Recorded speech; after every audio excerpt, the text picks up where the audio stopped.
Damn Reincarnation, capítulo 118, A Caixa, 3. A mana que flutuava em torno de Eugene concentrou-se em a caixa. A mana que ainda não havia sido visualizada se misturou com a luz emitida pelo coração do dragão, dando à luz vários matizes. Essa luz linda e radiante envolveu Eugene. Trample e Mare olharam para a cena na frente deles com admiração. Ambos sabiam o que estava prestes a acontecer. A caixa, o equipamento que ninguém conseguiu controlar desde que a sábia Siena partiu, estava prestes a aceitar um novo dono. Absolutamente ridículo! Trample engasgou, incapaz de acreditar. Fazia 200 anos desde que a caixa foi armazenado pela primeira vez em Acrion. Durante esse longo período de tempo, os vários magos que receberam entrada na biblioteca fizeram muitas tentativas para serem reconhecidos como o novo mestre de a caixa. Até o próprio Trample fez uma tentativa. Era por isso que não podia acreditar no que estava vendo. A caixa nunca foi visto aceitando qualquer tipo de mana. O fato de não aceitar uma infusão de mana significava que não poderia ser usado para conjurar nenhuma magia. Era um cajado mágico que não podia ser usado para magia. Se você realmente quisesse, ainda poderia usá-lo como um porrete, mas qual seria o sentido disso? A luz começou a diminuir. Ignorando as reações de surpresa que vinham ao seu redor, Eugene concentrou toda a sua atenção em a caixa. Nossa! Eugene primeiro exclamou em admiração, revelando honestamente suas verdadeiras emoções. Ele então tocou gentilmente sua própria cabeça latejante com os dedos enquanto se perguntava: esta é uma das funções de a caixa? Embora o próprio Eugene realmente não soubesse se essa era uma impressão precisa do que acaba de acontecer com ele, parecia que uma enorme quantidade de informações havia sido implantada em seu cérebro. A informação implantada então se combinou com seu conhecimento já existente, como se estivesse lá desde o início. Minha compreensão da própria magia foi completamente transformada. Eugene se maravilhou. Havia vários tipos de feitiços que Eugene poderia usar. Quando sua fórmula da chama branca atingiu o nível da 5ª estrela, Eugene imediatamente se tornou capaz de conjurar feitiços até o 5º círculo, sem usar nenhum encantamento. Esta era a habilidade da fórmula do Anel de Chamas, que Eugene havia criado combinando a fórmula da chama branca com o Eternal Hole. As partes do Eternal Hole foram o que lhe permitiu gravar uma fórmula de feitiço em seu subconsciente, sem o uso de um pergaminho. Enquanto estava na Torre Mágica Vermelha, Eugene aprendeu o básico da magia. Então, continuou a aprender magia de cada um dos salões de Acrion. Entre as coisas que aprendeu, a maior parte da magia que absorveu foram os feitiços que aprendeu no Salão de Siena. Depois que Eugene completou sua fórmula do Anel de Chamas, com a ajuda de Lovelian, ele foi capaz de adaptar os feitiços mágicos do círculo existentes para melhor se adequar à sua fórmula do Anel de Chamas e os reaprendeu. Que estranho! Eugene pensou enquanto estreitava os olhos para a caixa. Não havia como a caixa saber que ele havia desenvolvido a fórmula do Anel de Chamas. Se alguém levasse em conta apenas seus princípios fundamentais, a fórmula do Anel de Chamas parecia semelhante ao Eternal Hole. Dito isto, eles não eram exatamente os mesmos. No final das contas, círculos e núcleos eram dois tipos completamente diferentes de órgãos de mana. Parece que está de alguma forma combinando com meus próprios pensamentos e fornecendo sua ajuda? Eugene observou timidamente. Mesmo que não pudesse saber sobre a fórmula do Anel de Chamas, a caixa estava transformando os vários feitiços que Eugene havia guardado dentro de sua cabeça, adaptando-os para serem mais fáceis de usar com a fórmula do Anel de Chamas. Parece ter baseado suas adaptações nos feitiços que Lovelian já havia adaptado para Eugene. Em outras palavras, a caixa analisou automaticamente as fórmulas mágicas e de feitiço de Eugene, e transformou todas as fórmulas de feitiço existentes nas formas mais adequadas para ele. Eugene murmurou pensativo enquanto coçava a têmpora, então deu um passo à frente e se aproximou de uma estante próxima. Mare seguiu atrás de Eugene com uma expressão vazia no rosto, mas Trample se viu incapaz de se mover do local. Isso porque Trample estava se perguntando o que diabos ele deveria fazer em resposta a isso. A caixa era um dos tesouros de Aroth, mas um novo dono apareceu para aquele cajado. Então isso significava que a caixa não poderia mais ser mantido em Acrion. Lord Eugene, Trample finalmente falou. Sim. Eugene respondeu ao seu chamado enquanto puxava um livro mágico de uma estante próxima. O que diabos acabou de acontecer? A caixa realmente... Trample parou em descrença. Eugene declarou calmamente. Como você pode ver, eu me tornei seu novo dono. Trample só pôde responder com um atordoado. Como... Receio que o problema não se resolva só convencendo o senhor, Sir Trample, não é? Eugene apontou enquanto caminhava até uma mesa próxima. Então ele tentou puxar uma cadeira e se sentar, mas Mare rapidamente se colocou na frente de Eugene para bloqueá-lo. Mesmo que Mare ainda tivesse um olhar perdido em seu rosto, ela balançou a cabeça resolutamente. Então chutou a canela de Eugene com seu próprio pé pequeno. Tudo bem, tudo bem. Eugene a persuadiu com um sorriso enquanto empurrava a cadeira de volta. Ele então caminhou até uma janela no lado direito do salão. Era ali que ficava o assento que Eugene sempre usava quando visitava o salão de Siena. Havia várias razões pelas quais ele costumava usar esse mesmo assento. Era perto dos elevadores e da bruxaria. Ele podia verificar a passagem do tempo olhando à vista da janela. E o retrato de Siena, que estava pendurado na parede atrás da bruxaria, também era visível dali. Essa última não foi a motivação de Eugene para escolher este assento. Na verdade, foi a razão pela qual Mare decidiu, em algum momento, começar a sentar em frente a Eugene. Enquanto Eugene estava focado em estudar textos mágicos, Mare olhava pela janela ou olhava para o retrato de Siena. Mare fungou com um sorriso triunfante enquanto Eugene se sentava em seu assento habitual. Isso quer dizer que você não sente necessidade de me convencer? Trample perguntou, franzindo as sobrancelhas quando finalmente se aproximou de Eugene. Havia um tom nessa pergunta que alertava que as palavras que Eugene acaba de dizer poderiam ser tomadas como um grande insulto, dependendo de como Trample decidisse aceitá-las. Eu respeito muito Sir Trample como um mago. Então como eu poderia fazer tal insulto ao senhor com essas palavras? Eugene perguntou enquanto abria o texto mágico. Sir Trample, também estou bem ciente das consequências do que acabei de fazer. Sei como as coisas ficarão difíceis para mim se eu não conseguir convencer a todos do meu direito de fazê-lo. Parece que você está bem ciente de sua situação, Lord Eugene. Estaria dentro do meu direito de levá-lo para interrogatório, mesmo que você não esteja disposto a cooperar. Trample ameaçou. Levar-me para interrogatório? Vai mesmo me prender pelo crime de sobrevoar a capital? Eugene perguntou com surpresa fingida. Trample zombou. Neste ponto, algo assim nem pode ser considerado um problema. Mas fazer o que você quiser com a caixa é. Mas a caixa realmente não pertence a Aroth, certo? Eugene o interrompeu com um sorriso. Embora esteja atualmente sendo armazenado em Acreon, o verdadeiro dono de a caixa é a sábia Siena. Trample só pôde reconhecer isso silenciosamente. Eu herdei a posse de a caixa da sábia Siena, revelou Eugene. O quê? Trample explodiu, seus olhos se arregalando. Trample abriu a boca para fazer mais perguntas, mas incapaz de encontrar as palavras, ele só conseguiu fechar a boca mais uma vez. Era exatamente como Eugene havia dito. A verdadeira dona de a caixa era a sábia Siena. Não era apenas a caixa. Tudo o que estava armazenado neste salão pertencia a Siena. Se eu preciso convencer todo mundo desse assunto, então talvez deva ser feita uma audiência para isso.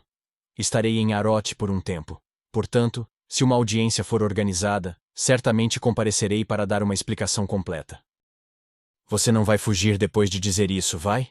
Trample cuspiu enquanto olhava para Eugene. Com essas palavras, Eugene apenas deu de ombros e disse com um sorriso.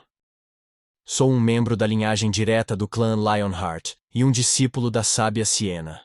O que há para eu ter medo, e por que devo fugir? Afinal, não cometi nenhum crime. É realmente um pecado para o legítimo proprietário recuperar um item que ficou armazenado por muito tempo?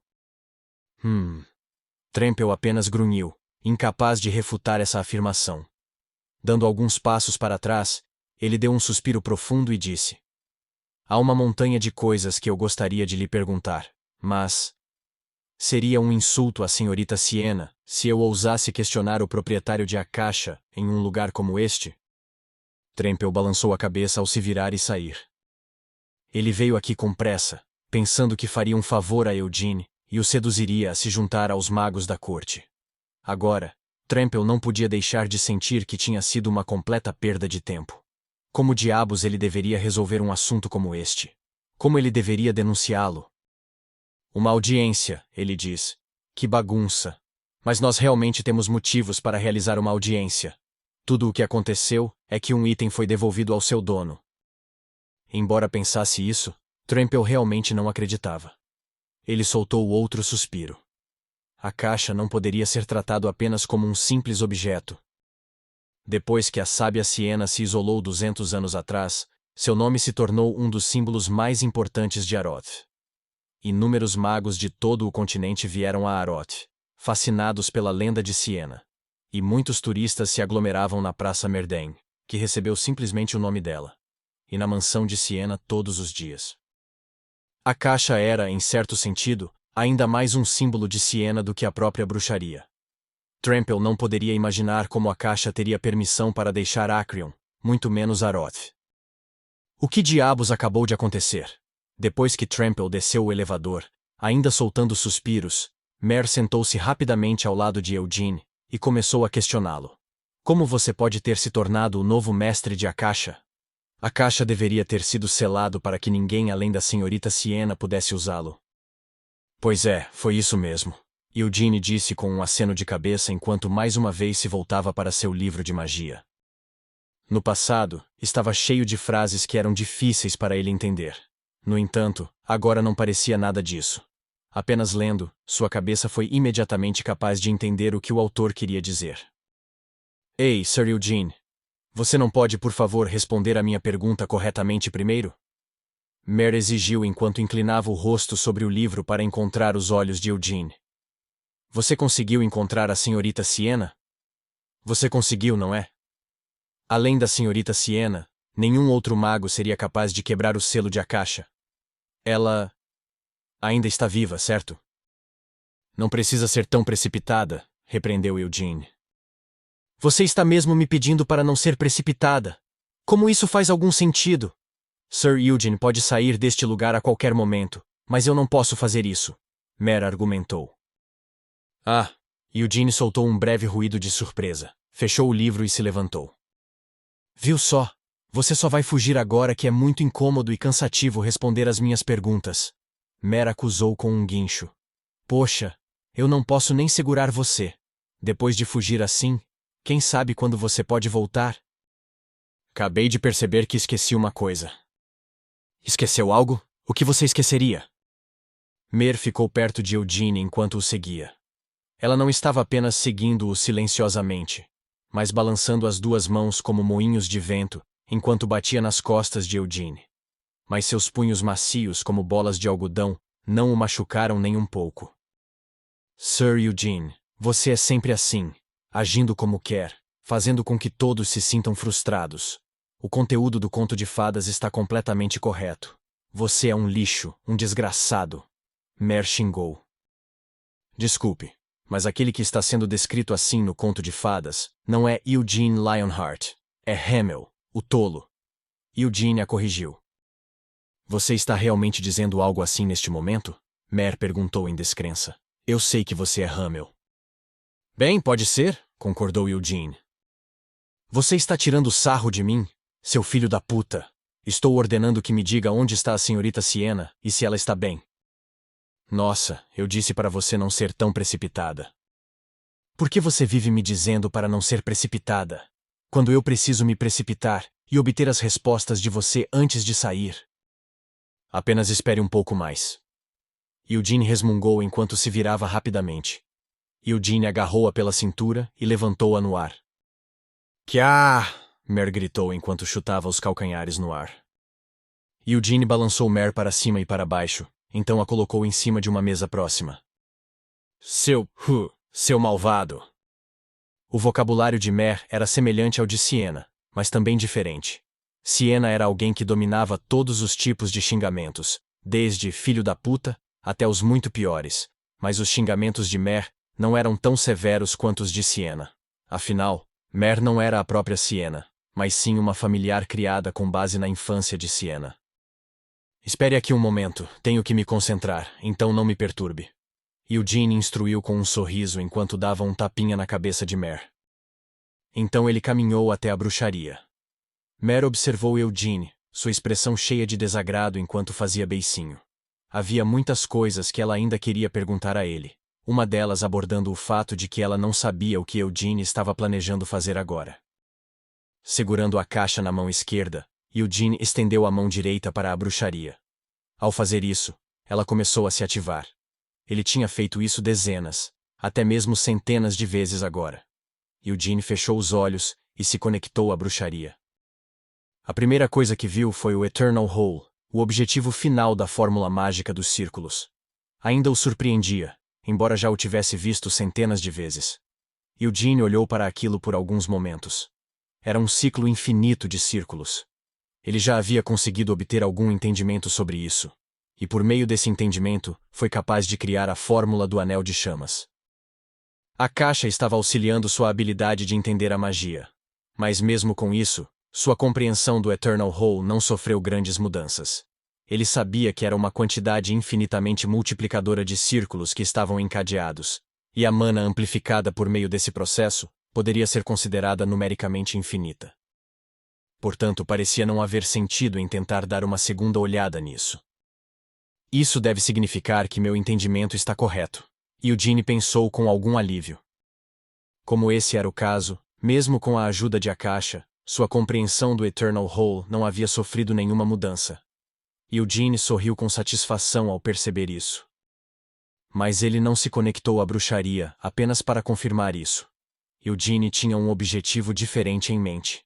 Ele respirou fundo algumas vezes e então abriu os olhos. Quando voltou à realidade, o Eternal Hole não era mais visível. Em vez disso, uma esfera podia ser vista coberta por camadas ou anéis. Esta era a aparência física da bruxaria. Sem apagar o sorriso, Eugene se aproximou dela. De volta à Árvore do Mundo, no domínio élfico, Siena havia lhe ensinado o método usado para desbloquear o selo de Akasha. Ela também lhe ensinou outra coisa. Enquanto preparava seu foco, Eugene segurou a caixa para frente. O coração do dragão de Akasha começou a brilhar suavemente, e a bruxaria começou a responder a esta luz. Mer fez um barulho perplexo, uma expressão analítica cruzando seu rosto enquanto ela se sentava na mesa, quando de repente seus olhos se arregalaram de surpresa. Os anéis em torno da bruxaria, que nunca pararam de se mover, pararam um por um. A cada anel que parava de se mover, a luz que cercava a esfera da bruxaria diminuía. Creak, creak! Uma vez que todos os anéis pararam completamente, a esfera se dividiu em duas, revelando um enorme cristal de mana. Este era o lugar onde as fórmulas centrais da bruxaria, que ninguém jamais havia sido capaz de descobrir ou analisar, eram armazenadas. Eugene acenou com a caixa para o cristal. Kya! Mer, que estava olhando inexpressivamente, de repente gritou. Ela entrou em pânico e pulou da mesa. Então imediatamente correu para Eugene. Ou pelo menos era o que ela pretendia fazer, mas não conseguiu. No momento em que Mer saltou da mesa, perdeu toda a força nas pernas. Mer caiu frouxamente no local. Ela tentou gritar mais uma vez, mas desta vez, não conseguiu nem soltar um grito. Mer podia sentir que a estrutura de seu corpo estava mudando. Ela havia sido dissecada por magos várias vezes antes, mas isso não foi doloroso para ela. Não importava como esse corpo dela foi dissecado. O núcleo de Mer estava dentro da bruxaria. Enquanto isso permanecesse intacto, o corpo de Mer nunca seria quebrado permanentemente. Fazia centenas de anos desde que a bruxaria foi armazenada em Acrion. Vários magos tentaram invadi-la, mas nenhum foi capaz de abrir o exterior dela e alcançar as técnicas internas. No entanto, Eugene tinha acabado de abrir o exterior da bruxaria sem nenhuma dificuldade aparente. Mer olhou para as costas de Eugene com olhos aterrorizados. Ela queria dizer algo a ele, mas não conseguia mover seu corpo de acordo com sua vontade. Isso fez com que Mer sentisse um medo ainda maior. Ela estava morrendo. Não, ela estava com defeito. Realmente seria apagada assim? Por quê? Isso era algo que a senhorita Siena havia pedido? Mas por que diabos ela faria isso? Não deveria haver nenhuma razão para fazer isso. Uma série de pensamentos que Mer nem queria contemplar começaram a aparecer dentro de sua mente. Uá! Mer começou a soluçar enquanto grossas correntes de lágrimas escorriam de seus olhos. Uá! Ah! Uá! Eugene permaneceu silenciosamente focado em sua tarefa. Rick! Rick! Boá! Uá! Rick! Uá! Enquanto Mer continuava a chorar, ela tardiamente percebeu algo. O som de seu choro era audível. Mesmo assim, apenas um momento atrás, ela não conseguiu fazer nenhum barulho quando tentou gritar. Mer levantou a cabeça surpresa. Por que você está chorando? Eugene perguntou enquanto olhava para Mer com uma expressão confusa. Com os lábios trêmulos, Mer fungou, um pouco de ranho escorrendo pelo nariz. Toc toc! Depois de observar Mer por alguns momentos, esperando que ela dissesse algo, Eugene tentou animá-la com uma piada. Toc toc! Apesar de suas repetidas tentativas, Mer permaneceu em silêncio. Toc. Que calhe a boca. Mer disse com uma leve fungada quando se levantou. O que diabos? O que diabos você acabou de fazer? Como você? Com a bruxaria? Você? O que diabos você fez? Movi a fórmula que controla sua estrutura da bruxaria para mim, revelou Eugene. Hã? Mer grunhiu em choque. Eugene continuou. Achei que seria melhor transferi-la para a caixa, mas Sienna disse que seria melhor transferi-la para mim. Ela disse que adicionar sua fórmula de controle ao Akasha seria incrivelmente difícil, enquanto com toda a mana que tenho, eu deveria ter mais do que o suficiente para sustentá-la. Mer não conseguiu encontrar nada para dizer sobre isso. Eugene apenas sorriu e colocou a caixa em seu manto. Sienna me pediu para pedir desculpas. Eugene começou a transmitir a mensagem. Rick. Mer quebrou o silêncio com um soluço. Eugene continuou falando. Ela também me pediu para cuidar bem de você. Já que está presa neste lugar há centenas de anos, ela queria que eu a tirasse daqui, para que pudesse ver algumas paisagens melhores e até mesmo comer uma boa comida. Mer continuou chorando. Rick! Antes de tudo, vamos conseguir uma muda de roupas para você. Eugene hesitou. Não. Não precisamos fazer isso imediatamente, certo? Então vamos para a Torre Vermelha primeiro. Eu ainda tenho que explicar a situação ao meu mestre. Uá! Mer começou a chorar mais uma vez quando se jogou nos braços de Eugene.